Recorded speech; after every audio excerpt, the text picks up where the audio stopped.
Pengertian, pendekatan, dan teknik mengatasi problem kelas. Dosen pengampu Ahmad Fauzi, MPD. Disusun oleh Violinda Nurfaizah dan Fitratul Aliyah. Pengertian, pendekatan, dan teknik mengatasi problem kelas. Pendekatan adalah sebuah wawasan yang secara sistematis digunakan sebagai landasan berpikir dalam menentukan strategi, metode, dan teknik atau prosedur dalam mencapai target atau hasil tertentu sesuai dengan tujuan yang telah ditetapkan. Pendekatan juga bisa diartikan sebagai suatu perspektif seseorang dalam mencikapi sesuatu. Teknik berasal dari kata teknikyu, yang berarti suatu cara yang tepat untuk mengajarkan sesuatu yang biasanya merupakan kecepatan yang dimiliki oleh orang yang tergolong ahli. Teknik juga bisa diartikan cara yang dilakukan seseorang dalam mengimplementasikan suatu metode. Selanjutnya, problematika berasal dari bahasa Inggris yakni problematic, yang berarti masalah atau persoalan. Problematika berasal dari kata problem yang dapat diartikan permasalahan atau masalah. Sedangkan masalah itu sendiri adalah suatu kendala atau persoalan yang harus dipecahkan. Dengan kata lain, masalah merupakan kesenjangan antara kenyataan dengan suatu yang diharapkan dengan baik agar tercapai hasil yang maksimal. Jadi, dapat disimpulkan bahwa pendekatan mengatasi problem kelas adalah wawasan atau pengetahuan seseorang dalam mengatasi permasalahan yang ada dalam kelas. Sedangkan teknik mengatasi problem kelas adalah cara yang dilakukan untuk mengatasi permasalahan yang ada di dalam kelas. B. Pendekatan mengatasi problem kelas. 1. Manajerial. Manajerial berasal dari kata manajer, berarti pimpinan. Menurut Fatah, manajerial adalah kegiatan yang dilakukan oleh manajer, sedangkan menurut Siagian, managerial skill adalah keahlian menggerakkan orang lain untuk bekerja. Manajerial sangat berkaitan erat dengan manajemen kepemimpinan yang efektif karena pada hakikatnya adalah masalah interaksi antara manusia. Oleh sebab itu, kepemimpinan bisa dilakukan sebagai tindakan untuk memotivasi orang lain untuk bekerja ke arah mencapai tujuan tertentu.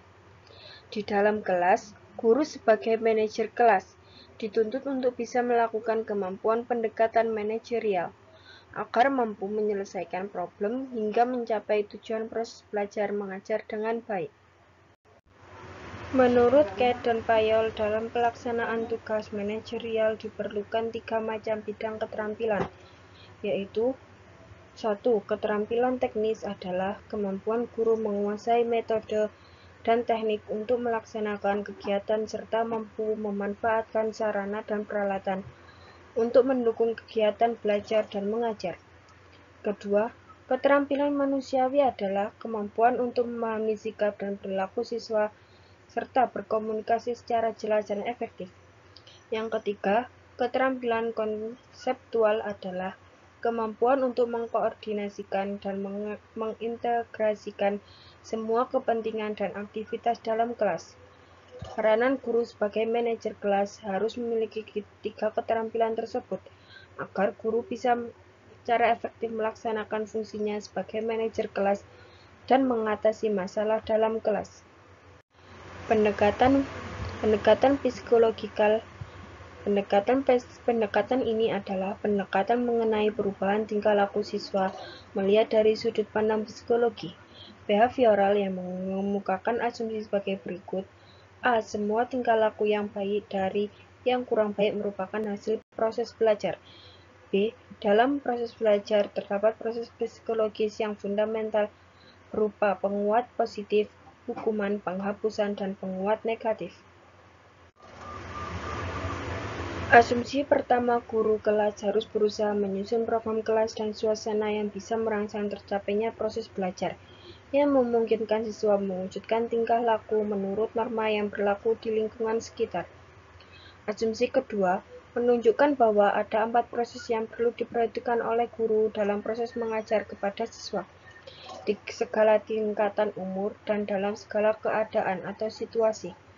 Proses belajar itu sebagian dan seluruhnya dipengaruhi oleh kejadian yang berlangsung di lingkungan.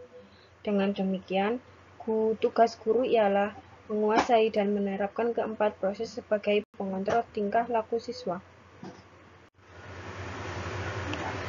3. Sistem.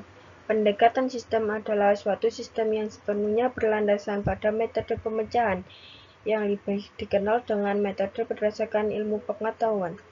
Metode ini sudah cukup lama digunakan oleh para ilmuwan dan pelajar untuk menganalisa bentuk fenomena yang ada. Metode ini diperkenalkan oleh Aristoteles sejak zaman Yunani kuno. Selain itu, juga seorang filsuf yang bernama Sir Francis Bacon dan baru-baru ini oleh John Dewey pada awal tahun 1900. Berikut ini merupakan langkah-langkah dari penerapan metode berdasarkan ilmu pengetahuan. A. Mengenal fenomena yang terjadi. B. Memformalisasikan hipotesa suatu kasus yang ada dan dampaknya terhadap fenomena tersebut. C. Melakukan tes melalui percobaan. D. Evaluasi hasil percobaan. E. Menarik kesimpulan dari hipotesa. C. Teknik mengatasi problem kelas. 1. Inner control. Teknik ini merupakan teknik untuk menumbuhkan kepekaan atau penyadaran akan tata tertib, yang pada akhirnya disiplin itu harus tumbuh dan berkembang pada diri sendiri. 2. External control.